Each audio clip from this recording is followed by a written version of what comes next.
pool for eligible automatic registration into the U.S. military draft pool for eligible men is set to begin this December. Currently, almost all male U.S. citizens and immigrants aged 18 to 25 are required to self-register with the Selective Service within 30 days of their 18th birthday, and men who fail to register are considered to be in violation of the Military Selective Service Act and can face penalties such as a fine up to $250,000 or 5 years of prison time, along with ineligibility for federal programs. The Selective Service System, which is the federal agency that maintains a database for registered U.S. males who are considered draft eligible in the event of a national emergency, submitted a proposed rule to the Office of Information and Regulatory Affairs on March 30th. Automatic registration into the Selective Service was mandated in 2025 when President Trump signed the National Defense Authorization Act. The proposed rule is currently under review by the Regulatory Affairs Office, and it is now awaiting finalization.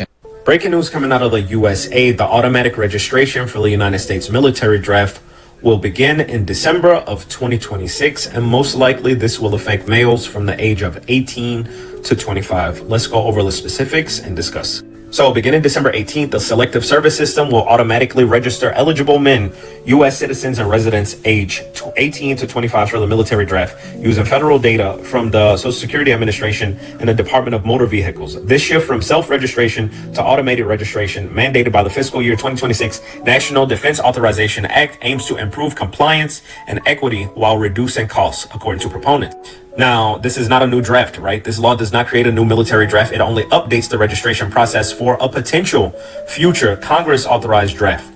Automatic process. This SSS will register individuals automatically, likely within 30 days of their 18th birthday, using data from other federal agencies. So before, you had to register for the military draft, right? You had to register for the SSS, but now you will be automatically registered. Once you turn 18, 30 days after your 18th birthday, most likely you're going to start getting registered up until the age of 25. Now, until then, until December 18th, registration is still required. The current self-registration requirement remains. Data usage. The system uses records from, as I mentioned, SSA and DMV data to ensure compliance. And the reason for the change is that it aims to address a decline in registration rates since 2020 and ensures all men are registered. Applicability. This remains applicable only to men aged 18 and 25. Women are not currently included in the draft registration, despite discussions in the past. So much for equality. I know the feminists are going to be upset about this one. Consequences of non-registration.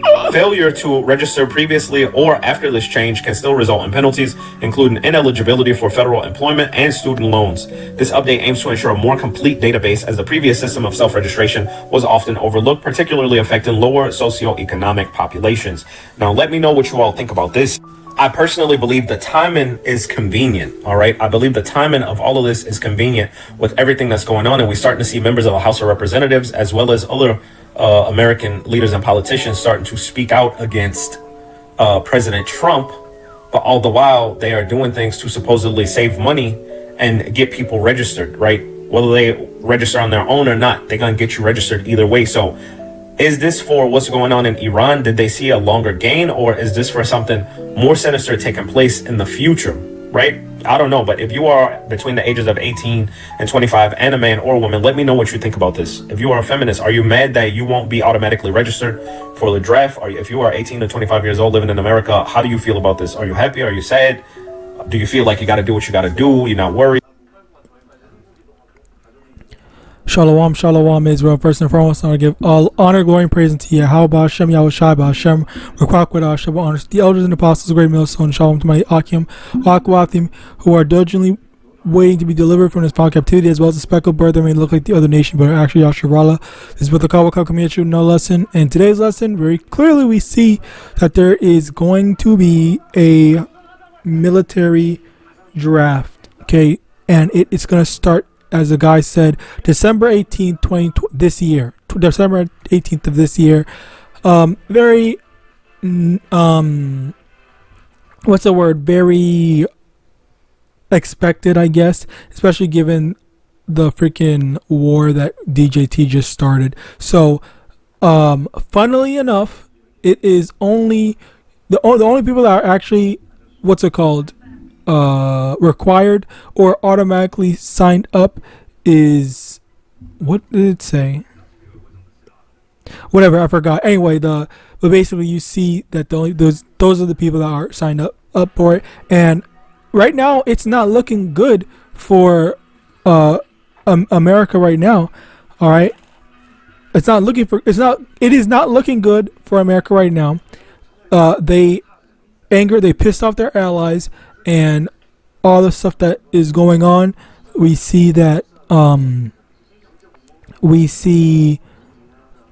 the word? We see that it's getting chaotic. All right, Jeremiah chapter 51 verse 7.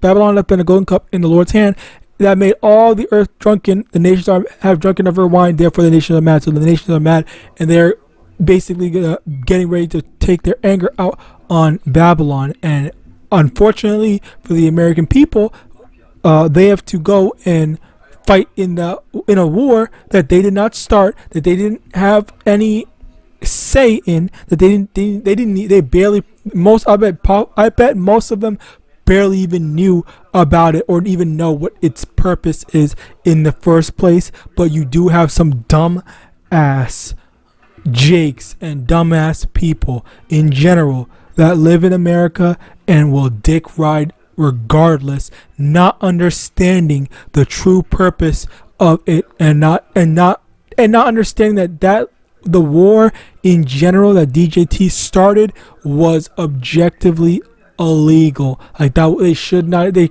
they were not allowed to do that based off their agreements.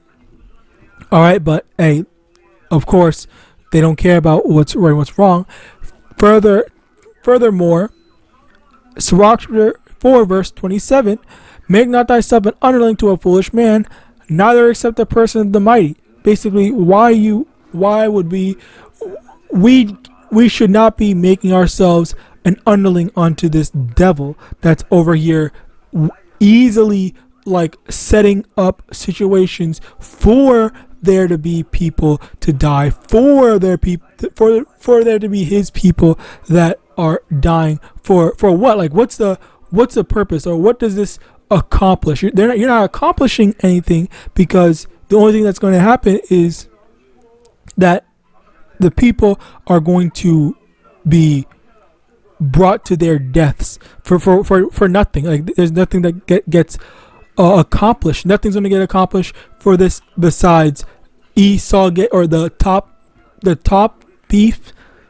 gaining money, getting richer, and all this stuff. And then after if you survived, you didn't get, you're not getting anything from it. You're still gonna go home broke or whatever, stuff like that. No money, all that stuff, and traumatized or whatever, and stuff like that. Like, or you're gonna get arrested, face penalties for not wanting to participate in the war and stuff like that. Like, there's basically nothing that is so evil. Like, that's genuinely evil. They force you to go fight in a war that you had no say in, you did not agree to, and it's like that's how oh my, that's crazy. Anyway, continuing on, Obadiah chapter 1 verse 3, the pride of thy heart hath deceived thee, that dwellest in the clefts of the rock, whose habitation is high, that saith in his heart, who shall bring me down to the ground. Basically, Esau, he has so much pride,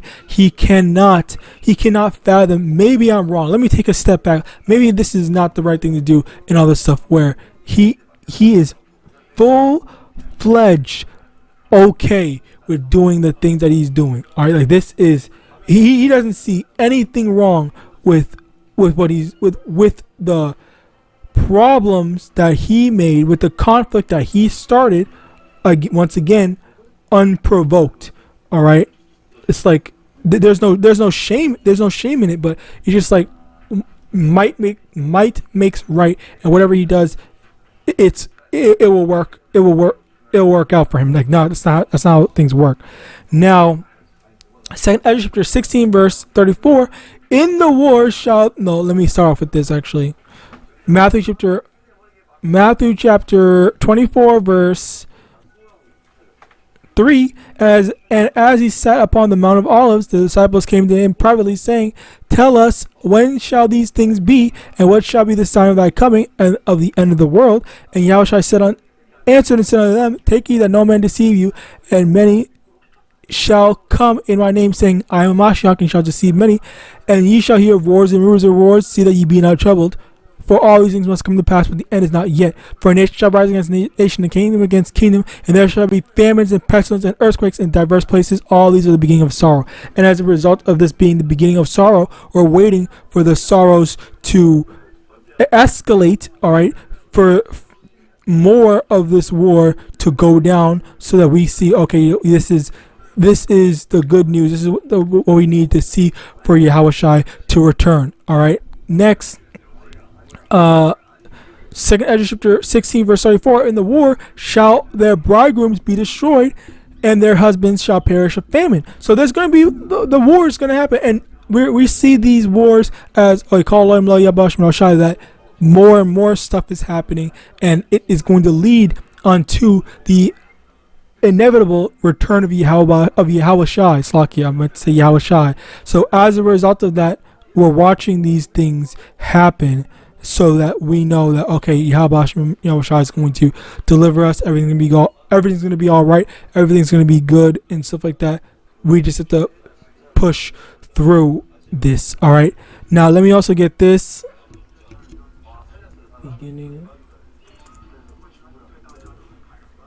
Bear with me one moment. Second Ezra chapter 16 verse 18. The beginning of sorrows and great mournings, the beginning of famine and great death, the beginning of wars, and the powers shall stand in fear, the beginning of evils. What shall I do when these evils shall come?